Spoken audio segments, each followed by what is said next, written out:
एक बार राजा विद्याधर के दरबार में एक कलाकार अपनी कला का प्रदर्शन करने आया। है कोई जो पेश करे मिसाल, इस शेर को बिना पिंजरा खोले बाहर दे निकाल। विजयनगर वासियों की बुद्धिमत्ता को ललकार रहे हो, वो भी महाराज के सामने।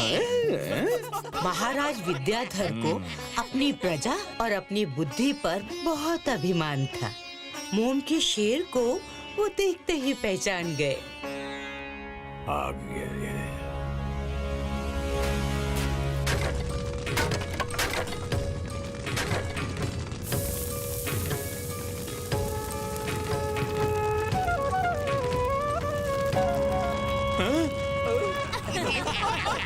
तुम्हारे मोम का शेर पिंजरे के बाहर है कलाकार। ये विजयनगर है, यहाँ तुम अपनी चालाकी से किसी को मूर्ख नहीं बना सकते। अब जनता तय करेगी कि हम तुम्हारे साथ क्या करें। क्यों कलाकार, मिल गया जवाब? जवाब नहीं, इसको तो सजा मिलनी चाहिए, सजा। हाँ, सजा मिलनी चाहिए।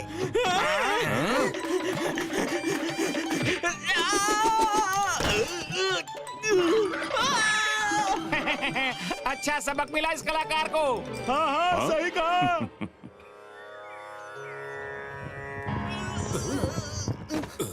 तुम्हारी ये अवस्था किसने की बालक? राजा विद्याधर ने गुरुवर। उन्हें अपनी और अपनी प्रजा की बुद्धिमत्ता पर बहुत घमंड है। किसी कलाकार का ऐसा अपमान कोई राजा करता है क्या? राजा विद्याधर हमारे ही शिष्य हैं, परंतु लगता है उन्हें फिर से सीख देने की आवश्यकता है। उमेश, हरीश, महेश। गुरुजी ने राजा का अहंकार तोड़ने के लिए अपने 3 प्रिय शिष्यों को बुलाया। जो आज्ञा गुरुवर, ऐसा ही होगा। वो तीनों भेष बदलकर अपने गुरु की आज्ञा का पालन करने चल पड़े और हरीश पहुंचा पान वाले की दुकान पर। श्रीमान, ये पत्ते कैसे दिए? 10 सिक्कों के 200, बिल्कुल ताजे हैं। बोलो कितने दूं? ये 10 सिक्के रखो और मुझे अभी सिर्फ 25 पत्ते दो। बाकी 175 पत्ते जब मेरा लड़का चिट्ठी लेकर आएगा उसे दे देना। बढ़िया बढ़िया शॉल ले लो। बोलिए श्रीमान, कौन सी वाली दूं आपको? मुझे तो ये वाली शॉल चाहिए। दुकान की सबसे अच्छी शॉल पसंद की है आपने श्रीमान। पार की है आप, सिर्फ 200 की है। ये 25 सिक्के लीजिए, बाकी के 175 उस पान वाले के पास रखे हैं। आप वहाँ किसी को भी भेजकर मंगवा सकते हैं। मेरी चिट्ठी उसे दीजिएगा, वो आपको दे देगा।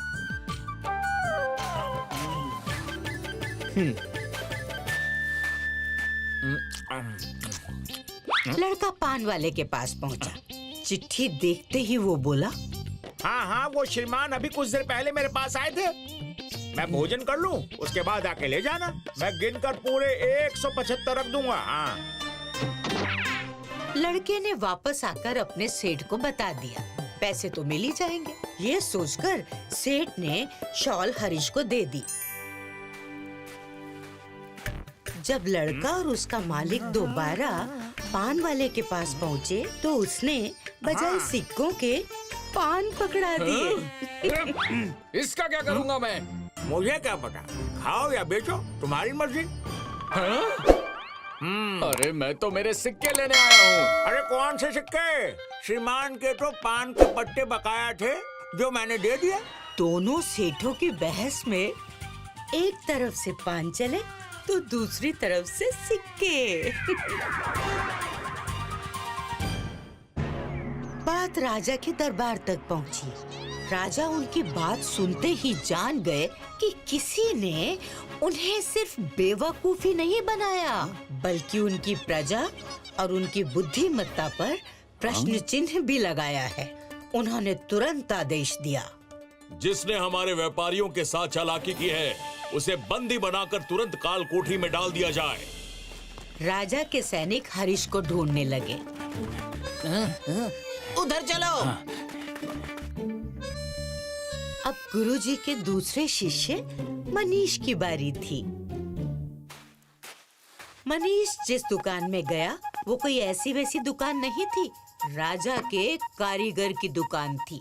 जहाँ उसकी बनाई एक से एक लोहे और लकड़ी की चीजें थी। राज कारीगर है ना? मनीष को बड़ा रईस समझकर दुकान वाला उसके पास आया। आइए श्रीमान, आप जैसे लोगों के लिए ही मैंने एक अद्भुत यंत्र बनाया है। कोई चोर अगर हाथ लग जाए तो इसे पहनकर आप बंदी गृह तक ले जा सकते हैं उसे। चोर भाग नहीं पाएगा। ठिठोली करने के लिए मैं ही मिला हूँ। अरे जो चोर जंजीर तोड़ के भाग जाता है वो इस लकड़ी से रुकेगा क्या? हाँ? मैं राज कारीगर हूँ श्रीमान, इसकी मजबूती साबित कर सकता हूँ। लगाइए ताला श्रीमान जी और देखिए इसकी मजबूती। मनीष को जैसे इसी मौके का इंतजार था। उसने राज कारीगर के कहने पर ताला लगा दिया और उसकी हालत पर हंसता हुआ चाबी अपने साथ ले गया। जैसे ही ये खबर राजा को लगी, वो गुस्से से आग बबूला हो गया। बस बहुत हुआ। कोई हमारे लोगों को बेवकूफ बनाकर हमारे साथ उपहास कर रहा है। हाँ? हम स्वयं उसे बंदी बनाएंगे। हाँ। राजा भेष बदलकर निकल पड़ा और उसने देखा नगर के दरवाजे पर सुनसान जगह पर एक आदमी आम का टोकरा लेकर बैठा है। वो कोई और नहीं, गुरुजी का तीसरा शिष्य उमेश था। अरे, इसने अपनी दुकान नगर के द्वार पर क्यों लगाई है? कहीं मेरे लोगों को मूर्ख बनाने वाला यही तो नहीं है? भाई, आम कैसे दिए? मैं यहाँ आम बेचने नहीं बैठा हूँ। तो नए आए हो क्या? तुम्हें पता नहीं, आजकल राज्य में एक गिरोह घूम रहा है जो लोगों को बेवकूफ बनाता है। हमारे राजा भी उनसे परेशान है। हाँ, वो तो है। उस गिरोह का सरदार इसी मार्ग से जाने वाला है। मैं उसे पकड़कर राजा के हवाले कर दूंगा। तुम जानते हो सरदार को? अरे और नहीं तो क्या, बहुत लंबा, तगड़ा और ऊंचा है वो। देखोगे तो हालत पतली हो जाएगी। चलो चलो, अपना रास्ता लो। अरे भाई, मैं भी उसे ही देखना चाहता हूँ।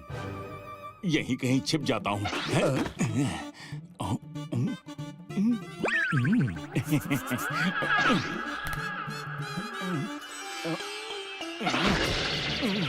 अरे तुम ऐसे ही नाचते रहोगे तो मैं उसे पकड़ नहीं पाऊंगा।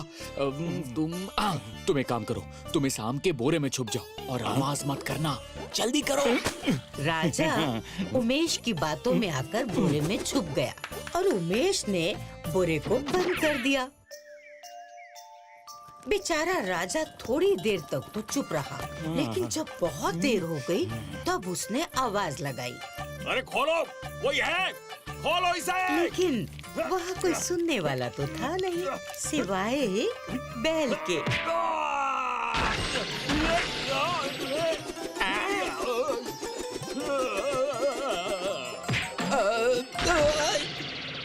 सैनिकों ने जैसे ही बोरे को खोला, हाँ, तो देखा उसके अंदर राजा था। सरदार आ गया क्या? अगले दिन दरबार में गुरुजी को अपने शिष्यों और उसी कलाकार के साथ देखकर विद्याधर हैरान हुए।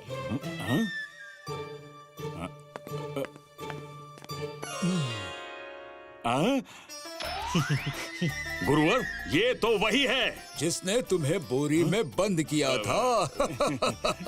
हाँ, ये मेरे शिष्य हैं जिन्होंने तुम्हें और तुम्हारे तीनों व्यापारियों को बेवकूफ बनाया था।